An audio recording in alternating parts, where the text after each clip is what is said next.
Hello, it's Ross here again from Britain's Hidden History, working through Arturius Rex. Yeah, I pointed the right way this time. The book by Wilson and Blackett.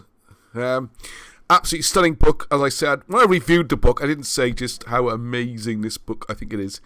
It covers so many subjects, particularly for Wales, but for anyone interested in British history. And I think this should be on every syllabus, everyone.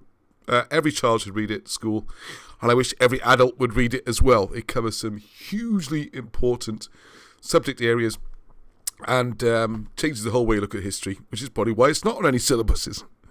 So, we're talking about the British kings and how they match up with Roman emperors, and actually it was the Roman Empire was run from Britain by British emperors in Britain.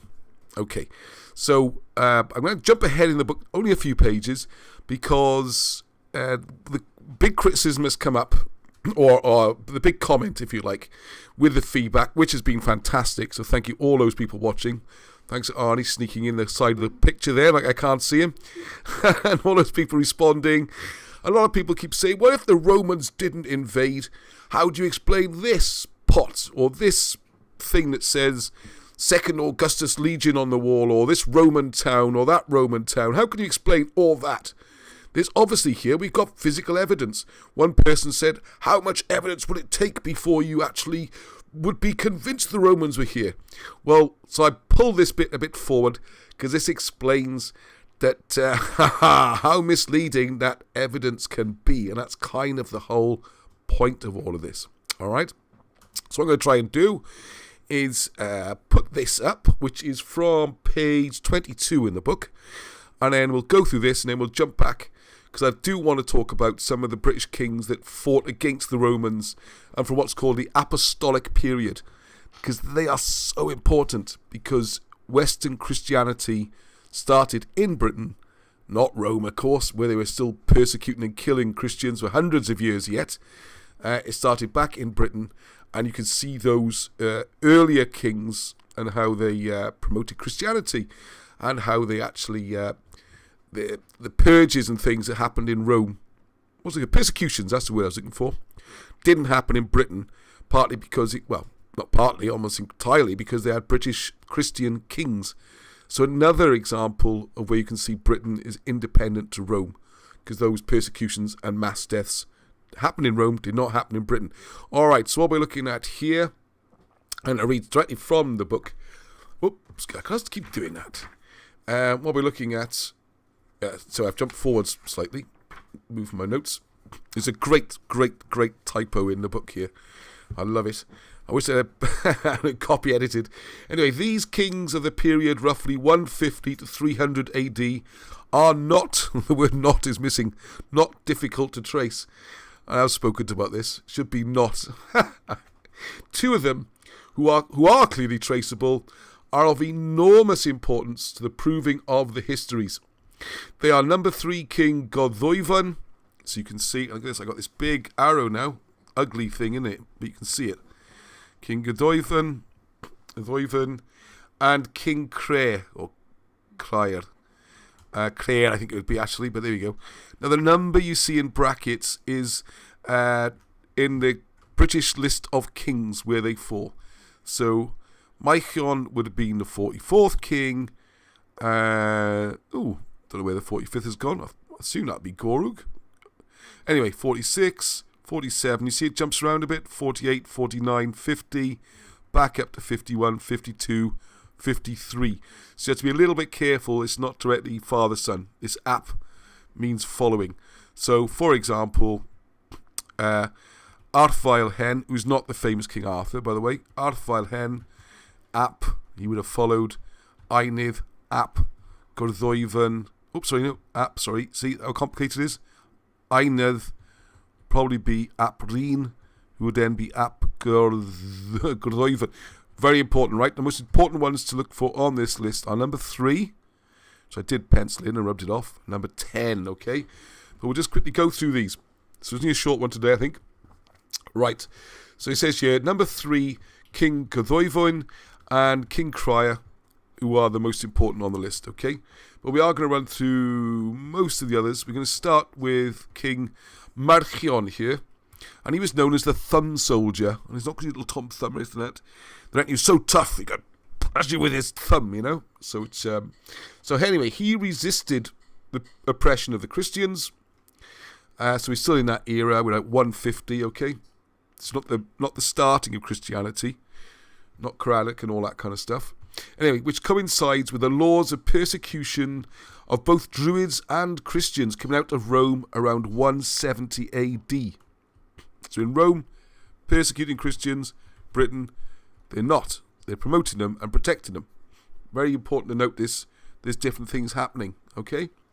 So his record fits with that of his first cousin, Llywrug, who sent a celebrated embassy to Eleutherius, Bishop of Rome, around 170 AD. Number 2, King Gorug, or it's Corug. So you have to be careful with Welsh because a K mutates to a G. It's a sort of, it's called soft mutation, just to make it easier to say. So King Gorug is remembered by the valley and town of Glyncorrwg. There's a place you can go and see. Look it up on Google Maps or something. There are 3 very large burial mounds on 2 hills above the town. So I'm interrupting the book a lot tonight, but if anyone is near there, please, if you could take some photographs, some videos, send them through to me. I'm going to try and get there. Obviously, restrictions, we are going out to produce stuff for use, so it is allowed, all right? Don't think anyone's breaking any rules or laws, but I can't get everywhere and would appreciate the help, okay? And it'd be nice to see these places, because I haven't been to some of them, okay? Right, so the place is Glyncorrwg. So Glyn, and then his name, Corrwg or Gorug, right? So there are 3 very large burial mounds. There we are. The river is Avon Corrwg. Avon is river. And to the north is Mynydd Ynys Corrwg. So Mynydd is town. Ynys is the place. Mynydd is the hill, mountain. Ynys is the place, Corrwg, with traces of fortifications. Now, I think I've had some information on this guy already and that fortification, and might be doing a separate video on it.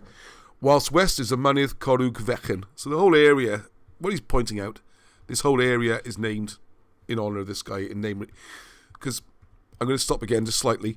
One of the things, an accusation, or it's a bit harsh accusation, but one of the counter-arguments against using lists like this is that, the British just copied the Roman list.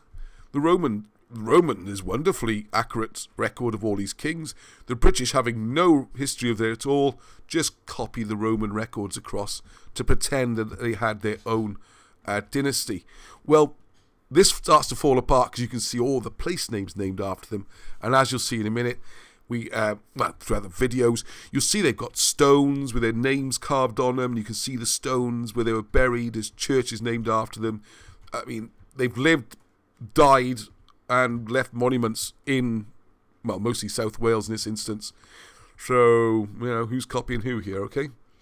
Right, so number 3, very important, King Gwyddwyfyn, right? Now, he was deposed and exiled for bad rule. His memorial burial stone at Llandyfaelog, 3 miles north of Brecon town. Did do a video on this. I'm going to do another one. I think it's actually, anyway, we'll do something new on that. Because you can read on the stone, and this is crucial, in the ancient alphabet. What people try to do is fiddle the letters to make it look like badly written Latin. It's not. You can read it. And it is Gwyddwyfyn the Exile. And this is about 180 to 200 AD. He's exiled because he was rubbish, so they kicked him out, all right? King Rhyn, number 4, where's that? King Rhyn is said to have followed the Roman pattern of legalized immunity for skilled and literate persons, and to have promoted science and learning. He followed the pattern of his father Gorug in introducing Roman-type agricultural methods. You see what's starting to happen here. King Einydd may appear to be a shadowy figure, yet the histories make a most remarkable statement concerning him. They say, this is crucial, I should have photocopied this page and put this on the screen, but listen closely. They say he was the first Welsh king to build towns after the Roman fashion. This is of enormous importance, for it fits with all the other evidence which solidly denies and disproves a Roman occupation of Wales. So the point is, of course you've got Roman-style buildings. Of course you've got Roman-style towns and villages. And as I will point out later, we come to something a bit... oh, let's just do it now. You're going to see Roman artifacts and weapons and money and all sorts of things. The proposal of this pattern in this sort of Severn estuary area is, yes, there could well have been a port, a Roman port at Caerleon. I would say Caerwent was probably British, but all right, Alan tends to go with that being Roman as well. Although I would say that's probably British for other reasons. But anyway, you've got these places, and there's a whole legion there garrisoning and protecting them. They're not into the Welsh hinterland. They're not occupying the whole area. You'd never do it. You're 4,000 people or something. It's a huge area. Massive hills and escarpments and places. What they're doing is defending their port. And I would also go on to say, later on, when you look at, if you've got Welsh emperors or British kings, and they're in charge, and they're running the empire, they're known as the emperors, they're the ones in the Roman records as well. If they've got a garrison of troops, they can use them now and again. So, like, the famous one is the Second Legionary Augustus.